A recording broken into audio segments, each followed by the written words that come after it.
mfitshane kakhulu. uThixo ngokwakhe ebe nguye umkhokheli wethu. Amen. Ukuze zonke into esingazenzelanga abazalwane bethu singazenzi thina, kodwa zenziwe nguye ngenxa yezithunywa zakhe ezasinqongayo. Ukuze nathi namhlanje ngobulumko bakho Thixo sibe nakho. Akhonze bakaThixo ayikho enye into esinoyenza ngokukhawuleza. Ngiyacela wonke umuntu ohleli phansi aphakame. Abazalwane bethu xa singena kulona umsebenzi, kodwa ngoku bahleli phaa kweligumbi eliphezulu kwanyanzeleka ukuba kubekho ixesha lokubana abazakwenza isibingelelo ngenxa yabazalwane okanye nabantu abantondelanayo bemane beqwalasela izinto abazenzayo abapostile. Kwanyanzeleka ukuba makubekho ixesha lokubana kujongwane, kodwa kwakujongwana apha kukho nababulalekayo ababedala ukuthi nxa baziswa kubo bokuze baphile. Lento abazalwane bethu idingeka ukuba ke ngoku nxa silapha ukuze zonke izinto ezenzekayo zibe ngumlungiseleli wethu kuye umoya engcwele. Zethi nxa kasigayidayo sihamba nale nkonzo, kodwa wonke umuntu olapha aze ancedakale. Lento sifunayo sifuna uba wonke umuntu olapha athini ancedakale. Siza kule nkonzo abazalwane bethu yokubana sibuyise isikhanyiso sikamama wethu ekumele uba awufana kwinkonzo yakhe yokwenzela ukugqibela beyiprogram yathi iprogram yakhe igqibelele, kodwa ngenxa yesigqibo okanye ngenxa yemeko karhulumente owayebesiphethe owathi make inqumame inkonzo. Yakunqunyaniswa loo nto leyo kwanyanzeleka uba bonke abasibathandayo mabangenzelwa iseyivisi ebalulekileyo, babekwe njengezinja bangakhathalelwa. Abanye abantu bebethatha abantu baba ngoba bengababonanga noba bona ebusweni bejijelwe ngeplastiki, kanti abanye bangcwaba abantu bengongcwabanga ngenxa karhulumente ebekawafuna uqala rhuma senze ubuqwetha. Kodwa uThixo ngenxa yaloo nto akavuma ngathi, akavuma ngathi. Funa ukuthi nxa sibuya kuloo nkonzo sibuya ngokuthi senze esi sigqibo ekumele uba senziwe ngaphambili. Haleluya. Kule family ngokukhawuleza nakukuvuka komsiya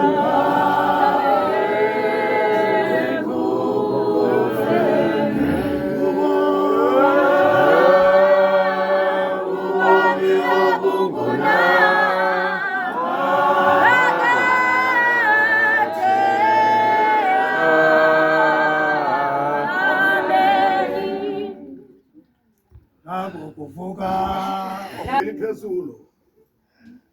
Basondela bonke abantu kuye, bakusondela kubo zaye izibane zonele egumbini eliphezulu.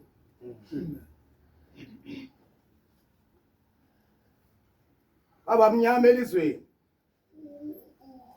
lathi chapha ilanga alirhatyela xa kusemva kwemini.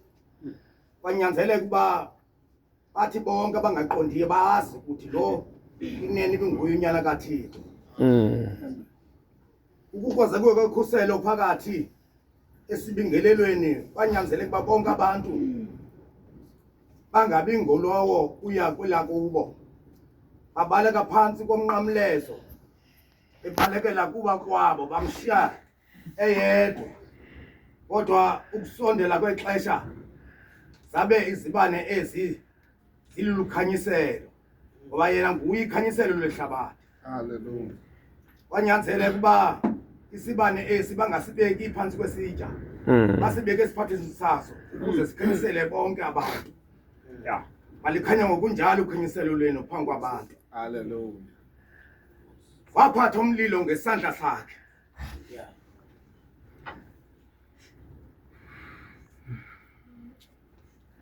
Thetha ngezwi lakho. Yakhawulezisa mntana wami xolo. Bemi evrandini ngaphandle komnquba azilayita izibane. Wethembekile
kuphela ixhegwazana lakho behamba kule ndlela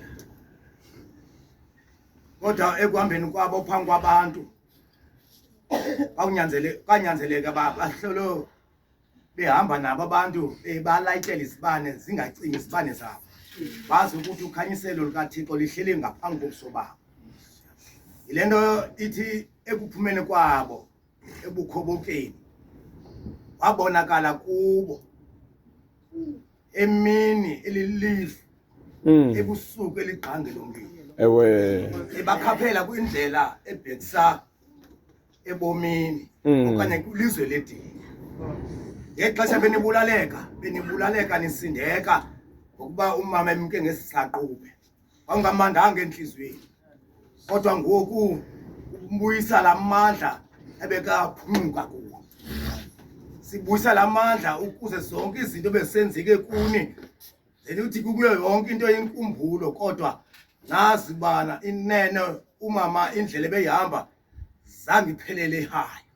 into yonke ebeyenza enedinga enenjongo esondla usapho lwakhe nomyeni wakhe nefamily yakhe futhi iphila pha kuye lento ifuna uba ayenzeka namhlanje kodwa uyazi ukuthi ithando sakho owasithanda enhlizweni yakho salala kodwa ukulala kwaso ngoku sizomane sibonakala ngamandla omoya okanye ukuze nxa sizayo kuwe size sinentetho enobulungisa sizocebisa ngoba efila nje usathetha akafi umuntu olikholwa uyalala amen kafi senzele uba noma bengabuye ezocebisa ngoku abuye ingqondo yakhe ingalingilale phayana makavuke umoya wakhe ube phakathi